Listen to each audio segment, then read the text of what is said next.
সুপ্রিয় দর্শক মণ্ডলী, ফ্রন্টলাইনে স্বাগত জানাচ্ছি আপনাদের সবাইকে। দর্শক মণ্ডলী, আমাদের আজকে দুজন অতিথি যাদের কোনো পরিচয় দেওয়ার দরকার নেই, তবুও বলছি। আশরাফ কায়সার, রাজনৈতিক বিশ্লেষক, সিনিয়র সাংবাদিক। এরপর আছেন ব্যারিস্টার রুমিন ফারহানা, সাবেক সংসদ সদস্য এবং টক শো তারকা। তো দুজনেই তারকা। তো আজকের বিষয়টা নিয়ে হচ্ছে আমি একটু সুযোগ নিতে চাই 1 মিনিট। তো সেটা হচ্ছে যে আপনারা জানেন যে এই থেকে 24 ঘন্টা আগে মানে পৃথিবীতে একজন স্বৈরশাসকের কী হয়েছে, পতন হয়েছে। তার 4 মাসে 2জন স্বৈরশাসকের পতন হলো। সিগনিফিকেন্টে যাই না, 2024 খুব ঘটনাবহুল বলেই মনে হচ্ছে। তো 53 বছর শাসন করেছেন, পারিবারিক শাসন, 29 আর 24। এটাও একটা নজিরবিহীন ঘটনা। তো এই অবস্থায় রুমিন ফারহানা, আপনি কি ভাবছেন? আপনার কাছে আসছি। আপনি আশরাফ কায়সার, কি দেখছেন আপনি? 4 মাসে 2জন স্বৈরশাসকের পতন হলো, তাদের মধ্যে কিন্তু অনেক অদ্ভুত মিল। জি, ধরেন দুজনই বাবাকে নিয়ে ব্যবসা করেছেন, দুজনই তার জনগণকে হত্যা করেছেন, এবং দুজনই তাদের প্রভুদের দেশে আশ্রয় নিয়েছেন। অদ্ভুত মিল কিন্তু। একজন রাশিয়াতে গেছেন, একজন ইন্ডিয়াতে গেছেন, এবং দুজনই কিন্তু নির্বাচন না করে নিজেদেরকে নির্বাচিত ঘোষণা করতেন, এবং দুজনই চেয়েছিলেন দেশের ভেতরে রাজনৈতিক পরিবেশ যেন কখনোই স্থিতিশীল না হয়।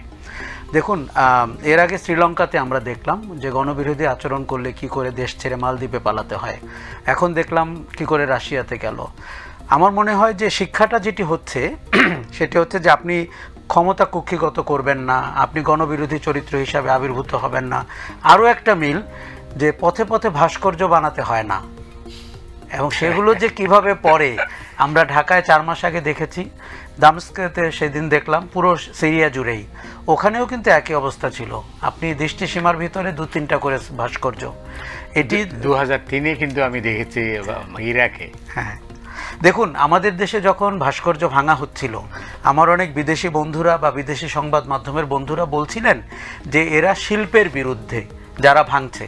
আমি তাদেরকে বোঝালাম যে দেখেন, এটি শিল্পের বিরুদ্ধে না, এটি ঘৃণার প্রকাশ। আপনি যেই প্রতিমাটি বানিয়েছেন বা যাকে আপনি জোর করে সারা দেশের মানুষেরকে বোঝাতে চেষ্টা করেছেন যে আমাদের জাতীয় নেতা ইত্যাদি ইত্যাদি, তার প্রতি এবং তা নিয়ে যে দুর্নীতি এবং লুটপাট এবং বিসদৃশ আচরণ, এটি তার বহিঃপ্রকাশ। এটি কিন্তু দেখেন পরবর্তীতে কোথায়, আমরা তো পথে ঘাটে আর ভাস্কর্য ভাঙতে দেখছি না। ওই সময় তখনই আমাদের মনে হচ্ছিল যে এই কার্যক্রমটি আসলে ধোপে টিকবে না। কাজেই সিরিয়াতে আপনি দেখবেন যে মধ্যপ্রাচ্যের মানচিত্র, মধ্যপ্রাচ্যের রাজনীতি, মধ্যপ্রাচ্যে গণমানুষের অধিকার আদায়ের আন্দোলন কিন্তু একটি নতুন মাত্রা পাবে। আবার আপনি খেয়াল করে দেখুন, আরও একটা মিল আছে। আমি কিন্তু অনেক মিল খুঁজে পাচ্ছি। আমাদের 36 দিনের গণ অভ্যুত্থান, ওনাদের 12 দিনের যুদ্ধ এবং আসাদের পালিয়ে যাওয়া, খুবই স্বল্প সময়ে 2011 থেকে গৃহযুদ্ধটি শুরু হয়েছে, কিন্তু আমরা এই 12 দিনে দেখলাম যে মাত্রা পেল। এবং কি করে একটি আরও একটা জিনিস খেয়াল করবেন, সেনাবাহিনী কিন্তু কোনো প্রতিরোধ দাঁড় করাতে পারল না। আমাদের এখানে তাও সেনাবাহিনী মধ্যস্থতাকারীর ভূমিকা অবতীর্ণ হয়েছে এবং সরকার গঠনে সাহায্য করেছে। ওখানে কিন্তু ইউনিফর্ম পরে, পথে পথে কিন্তু সেনাবাহিনীর ইউনিফর্ম পরা, মানে রাস্তায় পড়ে আছে। কাজে একটি জাতীয় বাহিনী কি করে একটি ব্যক্তির বাহিনী হয়ে ওঠে। এখানেও কিন্তু আমাদের যে শেখ হাসিনা ব্যক্তিটি, উনিও কিন্তু বাংলাদেশ রাষ্ট্রের বা আমাদের জাতীয় সেনাবাহিনীকে অনেকটাই কুক্ষিগত করে ফেলেছিলেন রাষ্ট্রের অন্যান্য প্রতিষ্ঠানের মতো। অনেক ধন্যবাদ ব্যারিস্টার রুমিন ফারহানা। আপনি কি মিল খুঁজে পান?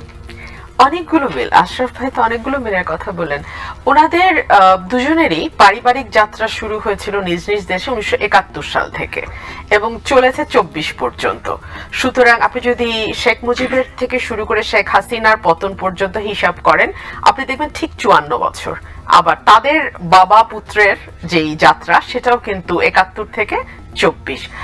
দুজনেরই প্রতি মানুষের তীব্র ঘৃণা, ক্ষোভ, রাগ, তার বহিঃপ্রকাশ আমরা দেখলাম ঠিক গণভবনে যেভাবে লুট হয়েছে, আমরা দেখলাম বাশার আল আসাদ যে বাসায় থাকতেন তার যে ভবনটা, সেখানে খুব ইন্টারেস্টিং আমার চোখে পড়েছে, বেবি আমি নিজে পালি বলে রাজহাঁস ধরে নিয়ে যাচ্ছে মানুষ সেখান থেকে।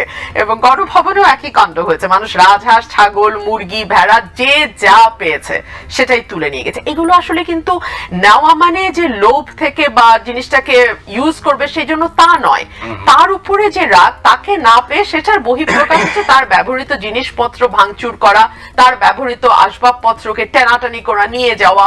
ঠিক একই রকম ভাবে দুজনের পরিণতি আমরা দেখেছি। এবং ভাস্কর্য ঠিক যেভাবে শেখ মুজিবের ভাস্কর্য ভাঙা হয়েছে, বিশেষ করে প্রধানমন্ত্রী কার্যালয়ের অপোজিটে যে ভাস্কর্যটি ছিল বিজয় সরণিতে, সেই ভাস্কর্য যে আসলে ওই দিনের মধ্যে ভেঙে ফেলা যাবে এটা কিন্তু আমরা কেউ আসলে ভাবিওনি, because it was so tall and it was so strong. এটা যে এভাবে ধূলিসাৎ করা যায় এটাও একটা অদ্ভুত ব্যাপার। একইভাবে আমরা দেখলাম সেখানেও কিন্তু ভাস্কর্য ভাঙা হয়েছে এবং ঠিক একই ধরনের কায়দায় ভাস্কর্য পড়ে যাচ্ছে সেটা দেখেছি। সবচেয়ে শক্ত যে মেসেজ এই ঘটনাগুলো দিচ্ছে সেটা হচ্ছে মানুষের ভালোবাসা, মানুষের সমর্থন যখন রাজনীতিবিদরা হারিয়ে ফেলেন, সেই মুহূর্তে রাজনীতিবিদদের একটা গ্রেসফুল এক্সিট নিজের করে নেওয়া উচিত।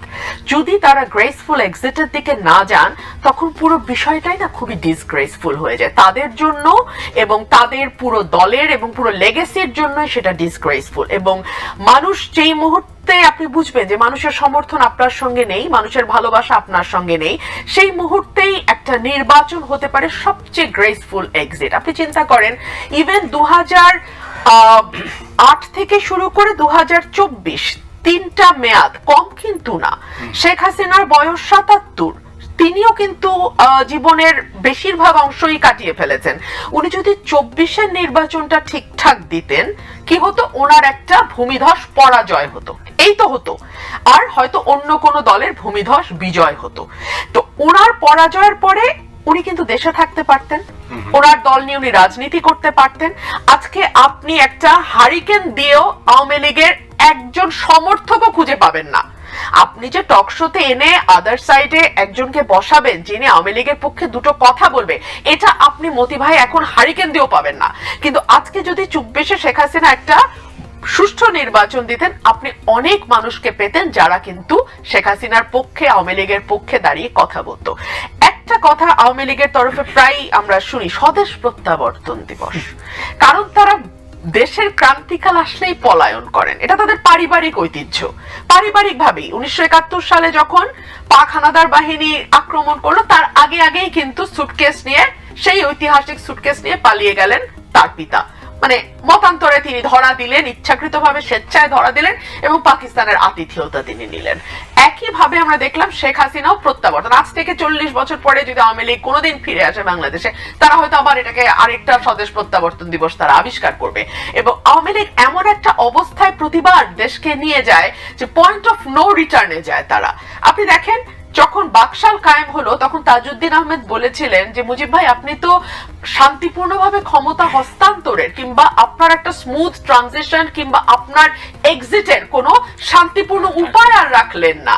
ঠিক তার কন্যা তাই করলো, শেষমেশ তাকে ভারতের সাহায্য নিয়ে হেলিকপ্টারে করে লুকিয়ে বঙ্গভবন থেকে পালাতে হলো। It is so disgraceful for a political party, যেই পার্টিটা 70 বছর রাজনীতি করেছে দাবি করে, যেই পার্টিটা দাবি করে যে 54 সাল থেকে তাদের নানান অবদান আছে, ভাষা আন্দোলন থেকে শুরু করে গণ অভ্যুত্থান 69-এর, মুক্তিযুদ্ধ 71-এর, 6 দফা দেয়া, অনেক অবদান আছে এই দলটির। এই দলটি এখন একেবারে একটা মানুষ খুঁজে পাওয়া যায় না যে একজন সমর্থক হিসেবে, আমার কর্মী দরকার নাই, পদে থাকা নেতার দরকার নেই, কিছু দরকার নাই, সমর্থক হিসেবে অ্যাটলিস্ট দলেরও তো কিছু বক্তব্য আছে, তারা যে সেটা বলবে সেইটুকুও নাই। দেশে পাওয়া যাচ্ছে না কিন্তু বিদেশে তো দেখা যাচ্ছে। That is very interesting, that is very very interesting. দেখুন আজকে ভারতের পররাষ্ট্র সচিব বাংলাদেশে এসছেন এবং তারা বলেছেন ইতিবাচক পদক্ষেপ নেবার জন্য তারা প্রস্তুত এবং বাংলাদেশের সঙ্গে তারা সম্পর্ককে এগিয়ে নিয়ে যেতে চায়। নরেন্দ্র মোদীর তরফ থেকে তিনি আমাদের চিফ অ্যাডভাইজারকে দাওয়াতও পৌঁছে দিয়েছেন। বাট একই সঙ্গে তো তাদের এটাও মনে রাখতে হবে যে আমাদের চিফ অ্যাডভাইজার খুবই ক্লিয়ারলি তাদেরকে বলেছেন যে যতদিন পর্যন্ত শেখ হাসিনা ভারতের মাটিতে বসে বাংলাদেশকে অস্থিতিশীল করার চেষ্টা করবে ততদিন পর্যন্ত আসলে দুই দেশের সম্পর্ক ঠিক যতটা গতিশীল এবং যতটা মোলায়েম মসৃণ হওয়ার কথা ততটা হবে না। এবং তিনি বলেছেন যে ঠিক আছে, শেখ হাসিনাকে আপনারা আশ্রয় দিয়েছেন, দ্যাট উই ক্যান আন্ডারস্ট্যান্ড, ঠিক আছে আপনারা দিয়েছেন আপনাদের পুরনো বন্ধু, কিন্তু শেখ হাসিনা তার ভারতের মাটি ব্যবহার করে বাংলাদেশকে উস্কে দেবে, বাংলাদেশে তার নেতা কর্মীদের উস্কে দেবে, কখনো বলবে ট্রাম্পের ছবি পুড়িয়ে সেইটা পোস্ট করতে, কখনো বলবে কেন তাদের কি বাড়িঘর নাই অর্থাৎ গিয়ে আগুন দাও, কখনো বলবে 287 জনকে তো পেয়েই গেলাম তাহলে আমার আর হত্যা করতে কোনো বাধা নাই। মানে এই যে কথাগুলো, এগুলোর ভিতরকার হিডেন মিনিং তো তাই। এবং এখন তিনি বলছেন তিনি বাংলাদেশের প্রধানমন্ত্রী এবং এই হিসাবে তিনি যুক্তরাজ্য থেকেও তার বক্তব্য দিয়েছেন।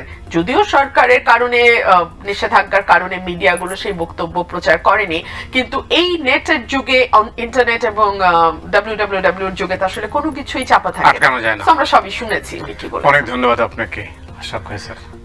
মতি ভাই, আমি মনে করি প্রথম কথা, ভারত ভিয়েনা কনভেনশন লঙ্ঘন করছে।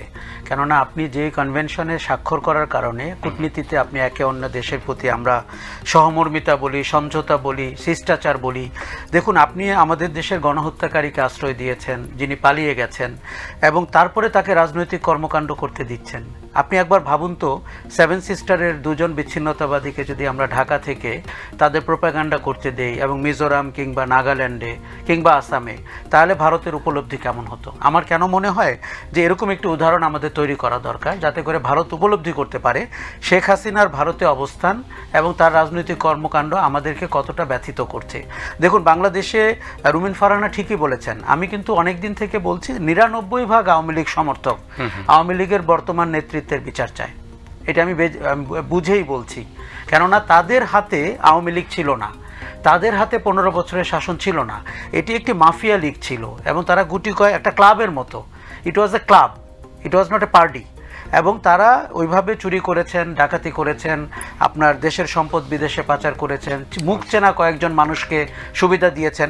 কাজেই আমরা যদি আজকে ভারতের যে বিচ্ছিন্নতাবাদী তাকে এনে যদি আমরা জায়গা করে দিই এবং তাকে যদি প্রচারণায় অংশগ্রহণ করতে দিই, তাহলে যেমনটি হবে, শেখ হাসিনা কিন্তু তাই করছেন। উনি যুক্তরাজ্যের পরে হয়তো নিউ ইয়র্কে কথা বলবেন, টরন্টোতে কথা বলবেন, এবং এটি তার নিজেরও কিন্তু বোঝা উচিত। দেখুন, আমার একটা ধারণা ছিল পলিটিক্যাল ফ্যামিলিতে জন্ম নেওয়া একজন মানুষ কিছুটা রাজনৈতিকভাবে পরিশীলিত হবেন, কিন্তু তার কাছ থেকে এটা আমরা কখনো পাইনি। তবে আমি একটা ভিন্ন মত করি। আমি কিন্তু আইন করে এই প্রচারণা নিষিদ্ধের পক্ষে না, যেমনটি তারেক রহমানের সাথে হয়েছিল। আমি সেটিও লাইক করিনি, এখনও করছি না। আমি বলি কেন, কোনো কিছুকে যখন আপনি বাধা দিবেন সেটি আরও আননেসেসারিলি ইম্পর্টেন্স পেয়ে যায়, মানুষের আকর্ষণ তৈরি হয়।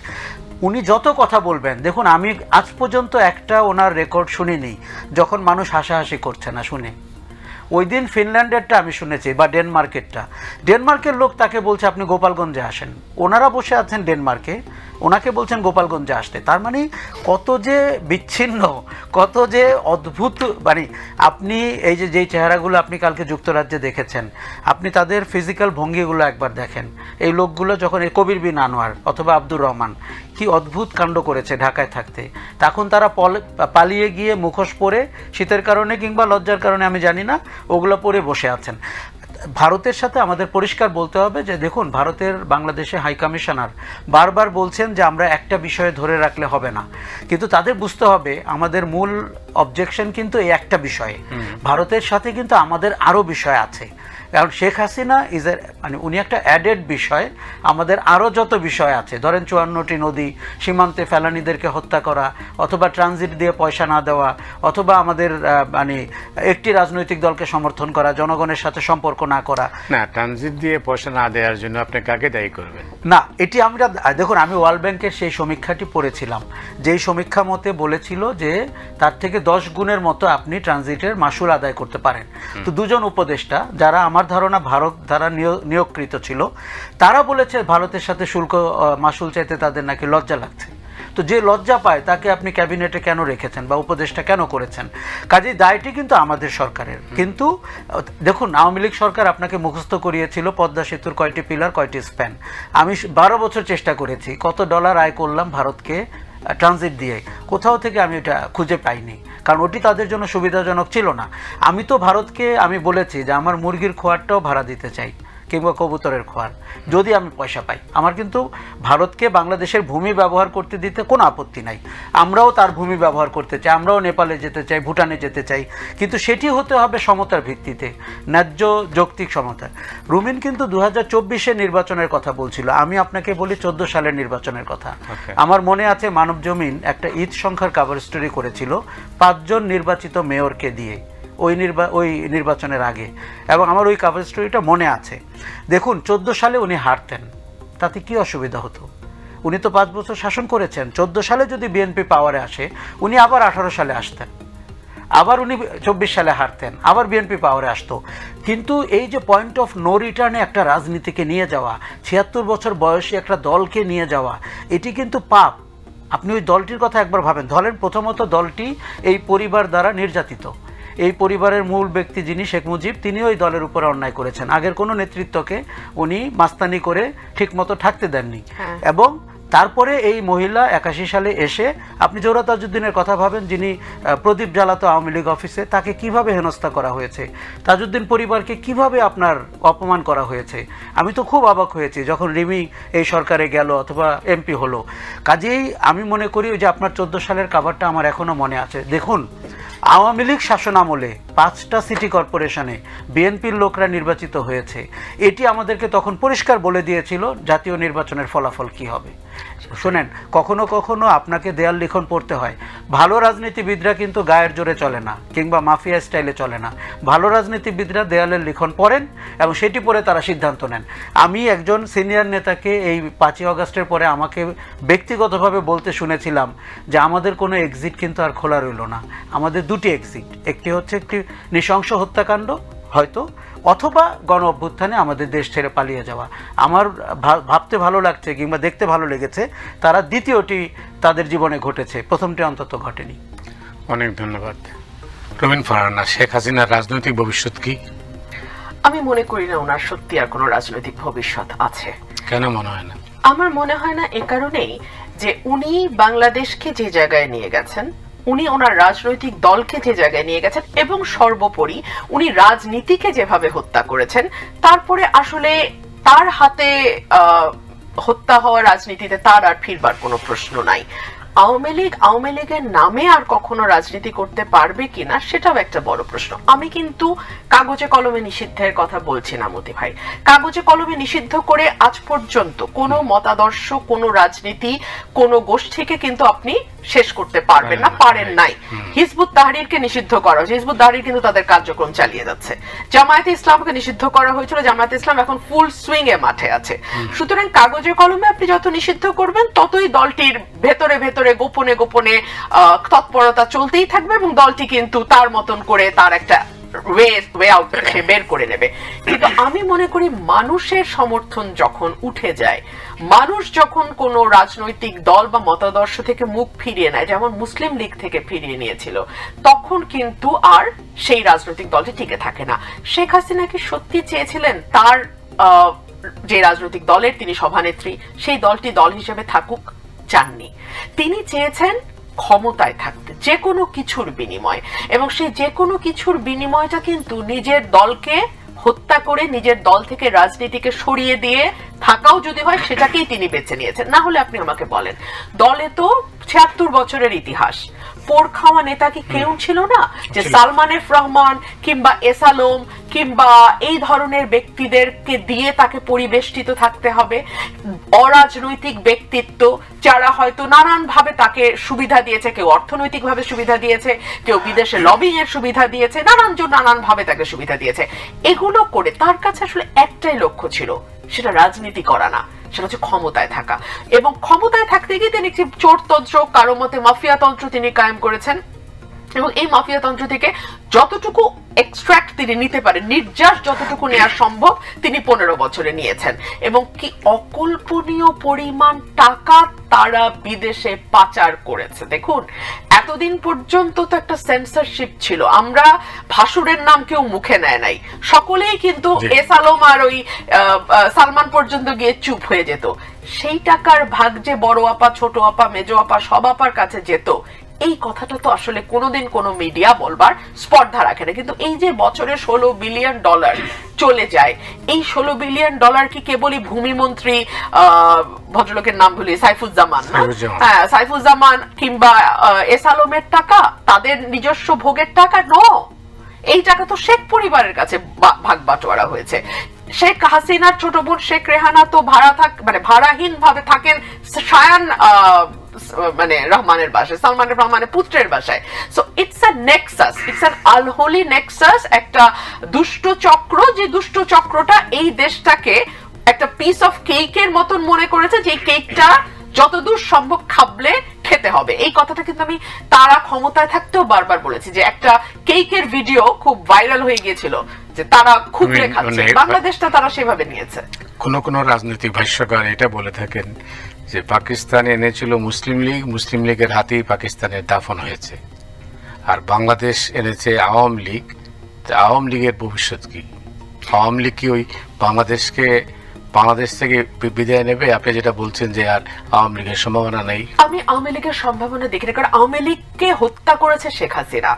সো আওয়ামী লীগে এখন যারা আছেন তারা কিন্তু কেউ আর মুখ দেখানোর সাহস করছেন না, এটা কিন্তু অনেকটাই লজ্জায় এবং ভয়ে তারা মুখ দেখানোর সাহস করছেন না। সো তাদেরকে নতুন কোন নামে, নতুন কোন ফর্মে, নতুন কোন বয়ান সামনে এনে আসলে রাজনীতি করতে চাইলে নতুন কোন বয়ান সামনে এনে রাজনীতি করতে হবে। আওয়ামী লীগের যেই বয়ান, সেটার সবটুকু নির্যাস ব্যবহার করেই শেখ হাসিনা 15 বছর বিনা ভোটে ক্ষমতায় থাকতে পেরেছে। এখন আর ওই দলটির কিছু অবশিষ্ট নাই। অনেক ধন্যবাদ। আশরাফ কায়সার, আপনি জানেন যে শেখ হাসিনা অনেকগুলো বক্তৃতা আমরা শুনেছি, এর মধ্যে সর্বশেষ যেটা লন্ডনে শুনলাম, তিনি তো কোথাও দুঃখ প্রকাশ করেননি। আজ পর্যন্ত তিনি অনুশোচনা করেননি, দুঃখ প্রকাশ করেননি, গণহত্যার জন্য অনুতপ্ত হননি। উল্টো বলছেন যে প্রফেসর ইউনূস নাকি গণহত্যা ঘটিয়েছেন, এবং বলছেন তার সমর্থকরা কেউ কেউ বলছেন যেটি নাকি একটি যৌথ প্রচেষ্টা ছিল, কিছু আওয়ামী লীগ মেরেছে, কিছু প্রফেসর ইউনূস মেরেছেন অথবা তার দলবল। মানে মাথা কি পরিমাণ খারাপ হলে এই ধরনের কথা বলতে পারেন? আসলে ওনাদের একদম আউট অফ প্লেস হয়ে গেছেন। দেখুন, দুটি ঘটনা রাজনীতিতে ঘটে। একটা হচ্ছে যে আপনার পলিটিক্স দিন দিন ইররেলেভেন্ট হয়ে যায়, যেটা মুসলিম লীগের ক্ষেত্রে হয়েছিল। সেটিতেও তাও আপনি ঘষামাজা করে, যেমন করে পুরনো বাস রং করা হয়, এরকম করে কিছু আইডিয়ালস চেঞ্জ করে আপনার রেলেভেন্ট হওয়ার চেষ্টা আপনি করতে পারেন, যেটি রাজনৈতিক বিশ্লেষকরা অথবা কৌশলীরা আপনাকে পরামর্শ দিতে পারে। কিন্তু আপনি যখন অপরাধ সংগঠন করে পালিয়ে যান, সেটি কিন্তু ওই ইররেলেভেন্ট হয়ে যাওয়ার মতো না। সেটি হচ্ছে এই দলটির বিচার হতে হবে। এই দলটির মূল নেতৃবর্গ যারা অপরাধটি সংগঠিত করেছেন, তারা কোনো দিন প্রকাশ্যে দিনের আলোতে রাজনীতিতে আর আসতে পারবেন না। দেখুন, আওয়ামী লীগের অনেক সমর্থক আছে, তারা হয়তো মেনে নিতে পারছেন না যে তাদের প্রিয় সংগঠন বাংলাদেশ থেকে পালিয়ে গেছে। আমার মনে হয় এটি তাদের মেনে নিতে হবে। তাদেরকে ভিন্ন রাজনৈতিক দর্শন খুঁজতে হবে, ভিন্ন রাজনৈতিক নাম খুঁজতে হবে, সংগঠনের নাম, এবং ভিন্ন রাজনীতি পরিবেশন করতে হবে। কেন বলি, শেখ হাসিনা কিন্তু আওয়ামী লীগের রাজনীতি করেননি 15 বছর, ফলে 15 বছর আওয়ামী লীগ তো বিকশিত হয়নি। দেখুন, আমি কিন্তু আওয়ামী লীগের রাজনীতির ব্যাপারে আমি একজন কৌতূহলী মানুষ। আমি 30 বছর আগের থেকে বাংলাদেশের সবগুলো রাজনৈতিক দলকে গবেষণা করি। আপনি দেখুন তিনি কি করেছেন। তিনি মুক্তিযুদ্ধকে একটি প্রভিডেন্ট ফান্ড বানিয়েছেন, মানে ওখান থেকে আপনি প্রভিডেন্ট পাবেন। দেখুন, এবং মুক্তিযুদ্ধকে আপনি একটি ব্যবসা ক্ষেত্র বানিয়েছেন। আপনি 3 লক্ষ লোককে মুক্তিযোদ্ধা বলে তাদেরকে ভাতা দিয়েছেন, এবং দেশকে আপনি ডিভাইড করেছেন যে মুক্তিযোদ্ধা আর রাজাকার, তাই তো? আপনি শেখ মুজিবকে করেছেন একটা প্রফিট সেন্টার। দেখুন, খালেদা জিয়ার নামে যখন বলা হচ্ছিল 2 কোটি টাকার জন্য উনি এতিমের টাকা মেরে খেয়েছেন, ওই সময়েও মানে 12 বছর আগে কিংবা 7 বছর আগে, 5 বছর আগে আমি বলেছি যে শেখ হাসিনা কিন্তু বাবাকে নিয়ে ব্যবসার জন্য অভিযুক্ত হবেন ইতিহাসে। কেননা আমরা টের পাচ্ছিলাম যে এই দেখুন, একটি মেয়ের তো তার বাবার প্রতি অনুরাগ থাকতেই পারে, এবং আমরা দেখেছি মেয়েরা বাবাকে কত ভালোবাসে, কিন্তু আপনি কি আপনার বাবাকে দিয়ে 2 নম্বরই ব্যবসা উৎসাহিত করলেন এবং তাকে এমনভাবে মার্কেটিং করলেন যে তার পুকুর টুকুর ঘাটগঞ্জতেও তার স্কাল্পচার হচ্ছে, এবং সেইখানে আপনি কি পরিমাণ দুর্নীতি হয়েছে আপনি চিন্তা করে দেখুন। পদ্মা সেতুর নিচে যে মুরালটা হয়েছে সেটি শিল্পী পেয়েছে বা ওই কনস্ট্রাকশন কোম্পানি পেয়েছে 1 কোটি টাকা, বিল হয়েছে 117 কোটি টাকা। তো এটি যদি বাবার নামে ব্যবসা না হয় তাহলে বাবার নামে ব্যবসাটা কি? তার মানে ভদ্রমহিলাকে আমরা দেখলাম রাজনীতি তো দূরে থাক, উনি প্রথমত আওয়ামী লীগের রাজনীতি বুঝতেন না। আওয়ামী লীগের মূল রাজনীতি কি এটি শেখ হাসিনা বুঝতেন না। দেখুন, আওয়ামী লীগের অনেক নেতা আছে, তোফায়েল আহমেদ থেকে শুরু করে, যাদের সাথে আমরা দীর্ঘ সময় কাটিয়েছি, তাদেরকে আমরা আওয়ামী লীগের, আপনি তার সাথে বিতর্ক করতে পারেন, আপনি তার ভিন্নমত পোষণ করতে পারেন, কিন্তু তার কিন্তু একটা জায়গা আছে, এবং যেই নেতৃত্বকে উনি দল থেকে সরিয়ে দিয়েছেন, এবং কখনো ভালোভাবে কখনো অত্যন্ত দৃষ্টিগতভাবে। উনি যাদেরকে বেছে নিয়েছেন এরা আসলে কারা? এই যে আনিসুল হক লোকটা আইনমন্ত্রী ছিল, সালমান রহমান, আরাফাত, পলক, শাহরিয়ার, এরা আসলে কারা? আমি সামাজিক যোগাযোগ মাধ্যমে আমার একটা সিরিজ আছে যে এই লোকটি আসলে কে, কারণ আমরা ভুইফল লোককে সমাজে ঢুকতে দেখলাম, এবং তারা কোথা থেকে কাউকে বিয়ে করলো, কোনো দলে ঢুকলো, আরেকজনের ঘাড়ে হাত রেখে বললো উনি আমার বন্ধু, তার নাম জয়। এইটাই যদি রাজনীতি হয়, আপনি মতি ভাই একবার খেয়াল করুন, কোনো রাজনৈতিক দলের লোক এইভাবে আচরণ করতে পারে? ইম্পসিবল। আরও একটা কথা বলি, তারা আমাদেরকে একটা চয়েস দিয়েছিল, উন্নয়ন না গণতন্ত্র, অ্যাজ ইফ 2টা আইসক্রিম, যে আপনি কোনটা খাবেন, ভ্যানিলা না চকলেট। এটা কি হয়? আপনি দেখুন, তারা আমাদেরকে চাচ্ছিল যে আমরা থাইল্যান্ড এবং সিঙ্গাপুরের মতো আমরা উন্নয়ন লাইক করি, আমরা আমাদের জীবনযাপন লাইক করি, কোনো সুইমিং পুল কিংবা বিচে আমরা বসে থাকবো, হলিডে করব, রাজনীতি নিয়ে কথা বলবো না, নির্বাচন নিয়ে ভাববো না। আমার মনে আছে যে আমি অন্তত 14 সালের আগের থেকে বলা শুরু করেছি, এই মলম বাংলাদেশে বিক্রি হবে না। বাংলাদেশের লোক আপনি ভাত না খেতে দিলেও কথা বলতে দিতে হবে, আপনাকে ভোট দিতে হবে।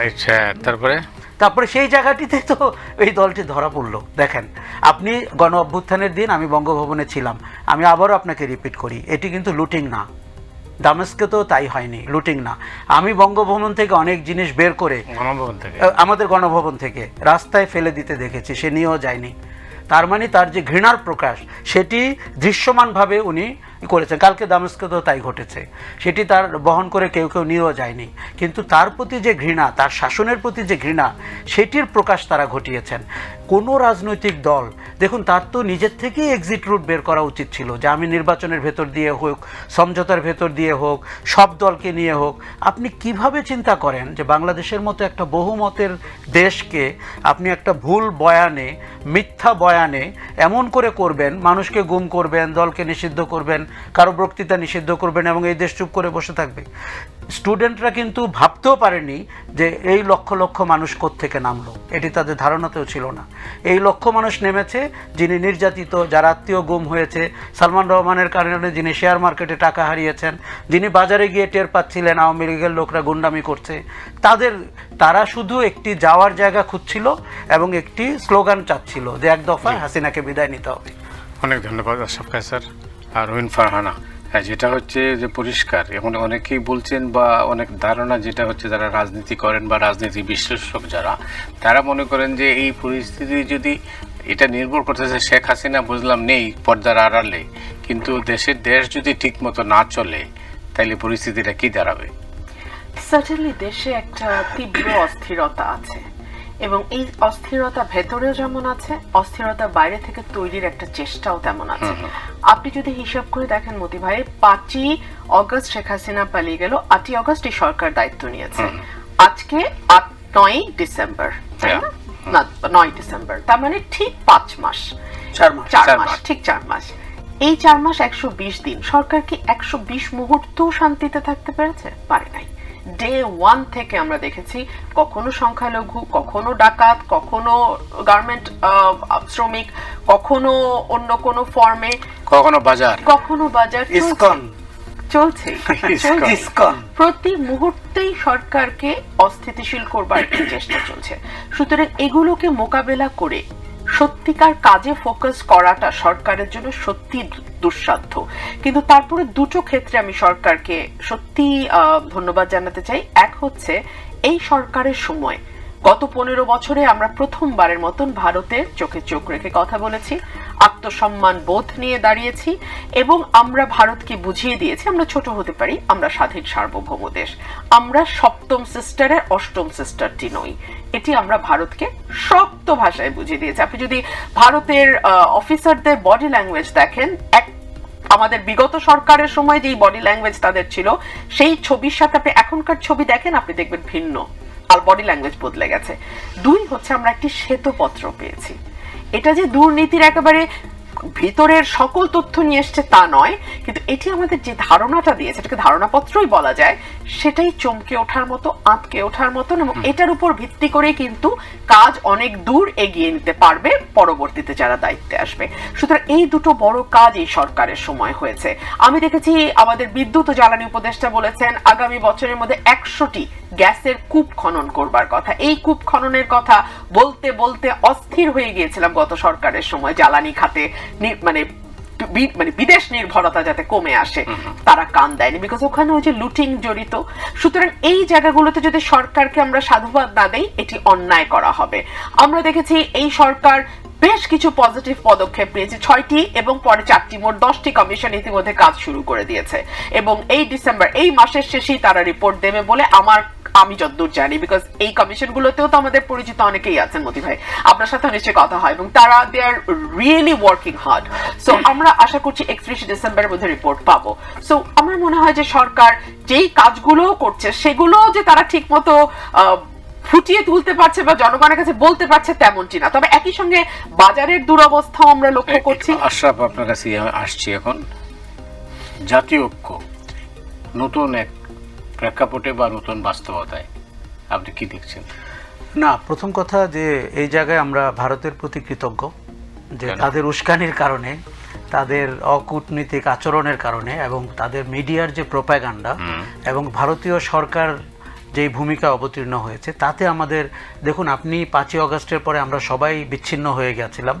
আমরা ভাবছিলাম কে অভ্যুত্থানের শক্তি, কে কতটুকু ভূমিকা রেখেছি, আগামী নির্বাচনের কি হবে, ফলাফল আদায় করার জন্য।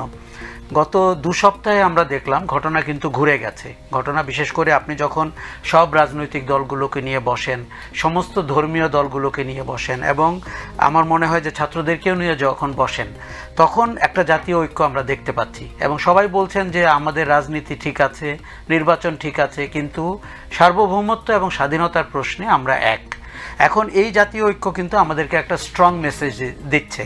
সেটি হচ্ছে যে দেখুন, রাজনীতিতে ভিন্নমত থাকবে এবং ফলাফল ভিন্ন হবে। নির্বাচনে আমরা অনেককেই দেখতে পাবো যারা মাঠে অনেক শোরগোল করছেন, তারা হয়তো ভোটের বাক্সে অত ভালো করবেন না।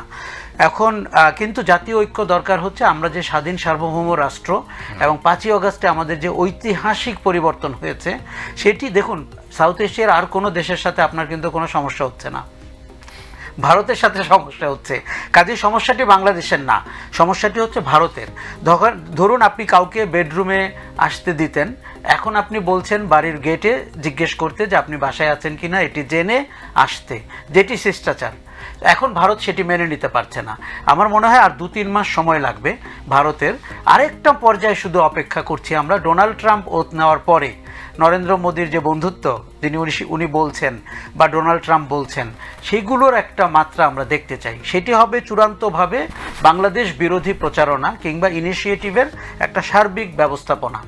আমার ধারণা যে রুমিন ফারহানা যেটি বলছিলেন যে আমাদের প্রচুর স্টোরি টেলার লাগবে, সফট ন্যারেটিভ তৈরি করতে হবে। দেখুন, ভারত পৃথিবীর মানে সেরা, যদি আমি হলিউডকে ধরি, তারপরেই বলিউড কিন্তু ফিকশন বানাতে পারে। আপনি যদি এখন দেখেন, ভারত কিন্তু ফিকশনে অপারেট করছে। ধরুন আজকে আমি আপনার অনুষ্ঠানে আসার আগে দেখলাম যে সিঁদুর পরা কাউকে ঢাকার রাস্তায় দেখা হলেই মারা হচ্ছে, আনন্দবাজার পত্রিকা। আপনি খেয়াল করে দেখেন, এরকম প্রতিদিন 1 ঘন্টা পর পর তারা কোনো একটা ক্রিয়েটিভ কিছু উপস্থাপন করেন। এবং ধরেন একটি বাস ট্রাকের সাথে সংঘর্ষ হয়েছে, বলা হয়েছে ওই বাস থেকে সব হিন্দুদেরকে নামিয়ে অত্যাচার করা হলো। ওটি কিন্তু এর পেছনে নিশ্চয়ই একটা উদ্দেশ্য আছে। না, এর পেছনে উদ্দেশ্য একদম পরিষ্কার। উদ্দেশ্যটি হচ্ছে যে দেখুন, তার যে পার্টনার ক্ষমতায় ছিল, ওনারা দেখুন, তাদের উচিত ছিল 5ই আগস্টের 7 দিন আগে মাঠে থাকা। মাঠে তারা ছিল, কিন্তু হত্যাকারী হিসাবে ছিল। দুর্ভাগ্যজনক হচ্ছে কোনো কোনো জায়গায় ভারতীয় পুলিশ বা সৈন্যদের অবস্থান কিন্তু কেউ কেউ সন্দেহ করছেন।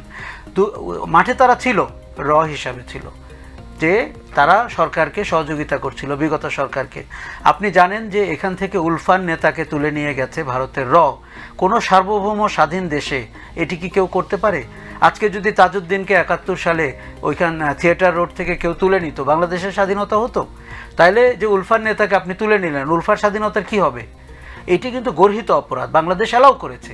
ধরেন আমরা 10 ট্রাক অস্ত্রের ব্যাপারটি মেনে নিতে পারিনি, আবার আপনি গোয়েন্দা সংস্থাকে এমন জায়গা করে দিয়েছেন, সে ঢাকা এয়ারপোর্টে অপারেট করে, কচুক্ষেতে অপারেট করে, উলফার নেতাকে তুলে নিয়ে যায় শ্যামলী থেকে, আপনি সেটা অ্যালাউ করেছেন। বাংলাদেশের এক ভদ্রলোককে আপনি শিলং শিলিগুড়িতে পেয়েছেন এবং তাকে কে নিয়ে গেল ওখানে? এই যে ঘটনাগুলো ঘটেছে তাতে আমরা বুঝতে পেরেছি দুটি রাষ্ট্রের যে স্বকীয় অবস্থান বাংলাদেশ ভারতের, সেটি গত 15 বছরে ছিল না এবং এখনও নাই। ওই সময় একটা এক্সট্রিম ছিল, এখন আমরা মনে করি আমরা একটা ন্যায্য জায়গায় দাঁড়িয়েছি। দেখুন, রুমিন বলছিলেন 15 বছরে আমরা চোখে চোখ রাখতে পারিনি, আমি বলবো 53 বছরেই আমরা চোখে চোখ রাখতে পারিনি। কেননা যেই দল ক্ষমতায় যায় তারা এক ধরনের কম্প্রোমাইজ করেছে ভারতের সাথে। তারা জাতীয়তাবাদী অবস্থান মুখে বলেছে কিন্তু অবস্থানটি নেয়নি, কেননা আপনার মনে হয়েছে এরকম একটি শক্ত প্রতিবেশীর সাথে আপনাকে একটু নাজুক থাকতে হয়। আমি মনে করি গত এই বিএনপির কথা আমি বলছি, তারা যদি গত 4 মাসে না বুঝে থাকে বাংলাদেশের মানুষের সেন্টিমেন্ট কি। দেখুন, এটি কিন্তু রাজনীতিতে ভারত বিরোধিতা না, এটি বাংলাদেশের মানুষের মন থেকে ভারত বিরোধিতা। আপনি যদি ন্যায্য কাজ না করেন, আপনি যখন পণ্য বর্জনের ডাক আসছে, এটি কিন্তু একটা পলিটিক্যাল পার্টির কর্মসূচি। এটাকে আপনারা বা আমরা এটাকে ভারত বিরোধী বলছি কেন? আমি একদম নিজেকে কারেক্ট করছি আগে, আসলে ভারত বিরোধী না। আমি মনে করি ভারতের যে জনগণ, তাদের অবস্থাটা কি হয়েছে জানেন? 71 সালে পাকিস্তানের জনগণ পরে যে কথাটি বলেছিল যে আমাদের সৈন্যরা যে অত্যাচার করছে, আমাদের সরকার যে অত্যাচার করছে, এটি আমরা জানতে পারতাম না। আজকে ভারতের অবস্থানও কিন্তু তাই, আমরা তাদের নাগরিক সমাজের সাথে সম্পর্ক করতে চাই। দেখুন, নরেন্দ্র মোদী কবে পালাবেন আমিও কিন্তু সেই দিনের জন্য অপেক্ষা করছি। আপনি খুব বেশি অবাক হবেন না, কেননা গত নির্বাচনে আপনি দেখেন 100-র উপরে ভোট আসন তিনি কিভাবে হাতছাড়া করলেন। হিন্দুত্ববাদ কিন্তু নরেন্দ্র মোদীকে আর সাহায্য করছে না। গত নির্বাচনে অন্তত আমরা পরিষ্কার দেখতে পেয়েছি ভারতের জনগণ প্রতারিত হচ্ছেন নরেন্দ্র মোদীর। টাইম ম্যাগাজিনের মতে he is the chief divider in India. কাজে তার সরকার যে আচরণ করছে, এটি আমি ভারতের আচরণ বলবো না। ভারতে অনেক শুভবুদ্ধির মানুষ আছে, আমরা তাদেরকে জেগে উঠতে আহ্বান জানাই এবং তারা তাদের সরকারকে নিয়ন্ত্রণ করবেন যাতে প্রতিবেশীর সাথে সুসম্পর্ক করতে পারে। অনেক ধন্যবাদ। আর রুমিন, আপনি কি নিশ্চয়ই আপনি জানেন যে যে বক্তব্যটা দিলেন, যেটা আমি বলতে চাইলাম যে আসলে ভারত বিরোধিতা, আমরা মানে ভারতের সঙ্গে তো আমরা লড়াই করছি না, তা আমরা কি করতে চাই? ভারত বিরোধিতা, নিজের হকটা চাওয়া, নিজের অধিকারটা বুঝে পাওয়া, নিজের দেশের পক্ষে কথা বলা, নিজের মানুষের স্বার্থে কথা বলা, এটা যদি ভারত বিরোধিতা হয় বা অন্য কোনো দেশের বিরোধিতা হয় তাহলে তো আর বলার কিছু নাই। কিন্তু আপনি যখন দেখুন হাসিনার সঙ্গে ভারতের সম্পর্কটা কিন্তু আপনি কোনো কূটনীতি দিয়ে বিচার করতে পারবেন না, কোনো পররাষ্ট্রনীতি দিয়েও বিচার করতে পারবেন না। হাসিনার সাথে ভারতের সম্পর্কটা এমন ছিল যে হাসিনার বক্তব্য হচ্ছে তোমার যা দরকার না সব তুমি নাও, কিন্তু একটাই শর্ত, আমাকে ক্ষমতায় রাখতে হবে। এর বাইরে হাসিনার তরফ থেকে ভারতের প্রতি আর কোনো রকম চাওয়া পাওয়ার কিছু ছিল না। তো এখন ভারত তো ডেফিনেটলি নিজের স্বার্থ দেখবে, এটা তো অন্যায় নয়। ভারত তো নিশ্চয়ই চাইবে যে যদি কিছু অন্যায্য সুবিধাও তার নিজের দেশের জন্য আনা যায় আনবে। আজকে বাংলাদেশ যদি পারত অন্য কোনো দেশ থেকে তার নিজের অন্যায্য সুবিধা আনতে, পৃথিবীর যে কোনো দেশই সেটা করবে, পৃথিবীর যে কোনো সরকারই করবে। এবং ভারতের সরকারকে যেহেতু ভোটের মাধ্যমে আসতে হয়, সুতরাং তাকে কিন্তু জনগণের কাছে দেখাতেও হয় যে দেখো আমি এই করেছি, বাংলাদেশ থেকে এই পেয়েছি, তাই না? তো ভারত তার রাজনীতিতে ঠিক আছে, সমস্যা ছিল বাংলাদেশের রাজনীতিতে, সমস্যা ছিল বাংলাদেশের সরকারের। এবং ভারতের হিন্দুত্ববাদের কথা যেটা আশরাফ ভাই বলছিলেন, অ্যাবসলিউটলি হিন্দুত্ববাদ কিন্তু এখন আর সেভাবে বিক্রি হচ্ছে না। সে কারণেই মোদীকে দেখাতে হচ্ছে যে সে বিশ্বের সকল হিন্দুর রক্ষাকর্তা, বিশ্বের সকল হিন্দু নিরাপত্তা দাতা। না হলে সে কেন বাংলাদেশের জনগোষ্ঠী যারা মাইনরিটি কমিউনিটি, তারা তো বাংলাদেশের জনগণ, তাদের রক্ষা করার দায়িত্ব তো বাংলাদেশের সরকারের, তাদের ন্যায় বিচার পাওয়ার দাবি তো বাংলাদেশ সরকারের কাছে। Who is Bharat and who is Modi to ensure their safety and security? তারা তো মোদির দেশের নাগরিক নয়।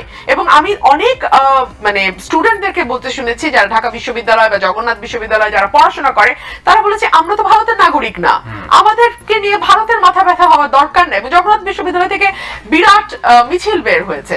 আমরা দেখেছি আমাদের হিন্দু বৌদ্ধ খ্রিস্টান ঐক্য পরিষদ এক ভাষায় কথা বলছেন, কিন্তু হিন্দু মহাজোটের গোবিন্দ প্রামাণিক দা কিন্তু অন্যভাবে কথা বলছেন। হিন্দু কল্যাণ ফ্রন্টের নেতারা কিন্তু অন্যভাবে কথা বলছেন। তারা কিন্তু বলছেন যে গত 15 বছর তাদের উপর যে অবর্ণনীয় অত্যাচার হয়েছে তখন তাদের পক্ষে কিন্তু সরকার দাঁড়ায়নি। এমনকি আপনি চিন্তা করেন হাসিনার নিজের কনস্টিটিউয়েন্সি কোটালীপাড়া গোপালগঞ্জে, সেখানে কি বেনজির একরের পর একর জায়গা হিন্দু সম্প্রদায়ের জায়গা দখল করে নাই? সেটার কি কোনো বিচার পেয়েছে হিন্দু সম্প্রদায়ের মানুষ? পারে নাই।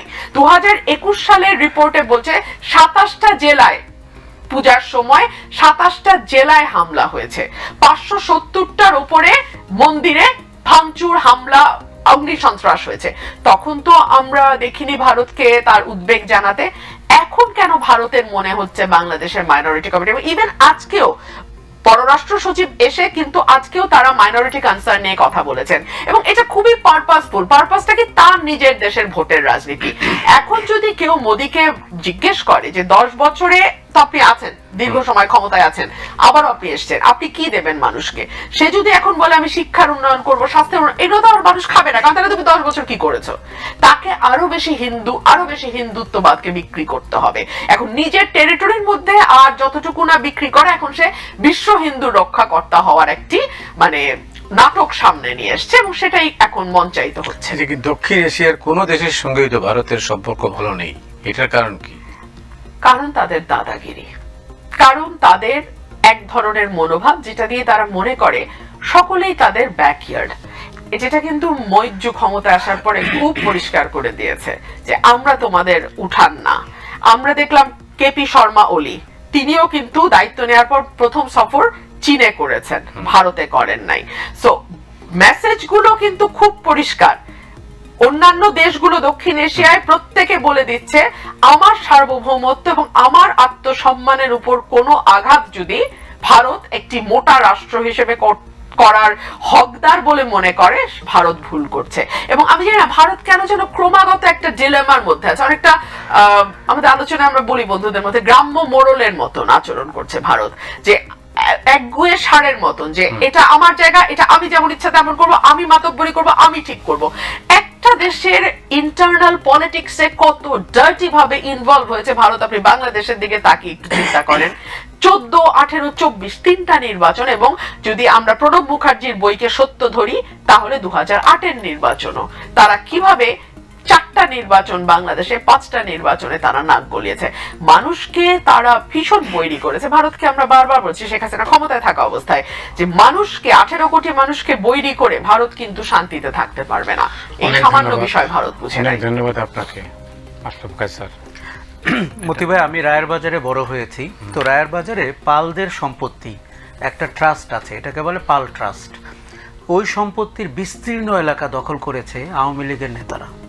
তার সাথে যুক্ত হয়েছে ধনী হিন্দুরা এবং কুচক্রি কিছু সংখ্যালঘু কমিউনিটি। আমার চোখের সামনে দেখা।